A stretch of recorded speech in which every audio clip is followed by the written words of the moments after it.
শেখ হাসিনা সরকারের পতনের পর আওয়ামী লীগের সঙ্গে সংশ্লিষ্ট অনেক তারকা গা ঢাকা দিয়েছে। সাবেক সংসদ সদস্য ফেরদৌস আহমেদ, মমতাজরা এখনও আত্মগোপনে।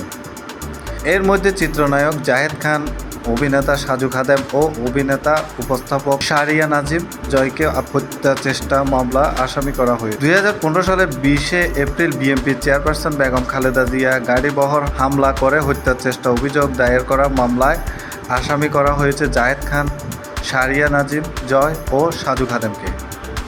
এ মামলার অন্যান্য উল্লেখযোগ্য আসামিরা হলেন শেখ সেলিম, শেখ হেলাল, ফারুক খান, ফজলে নূর, তাপস, নিক্সন চৌধুরী, সাইদ খোকন, হাসানুল হক ইনু, রাশেদ খান মেনন, বাফুকের সভাপতি কাজী সালাউদ্দিন, সাংবাদিক শাবান মাহমুদ প্রমুখ।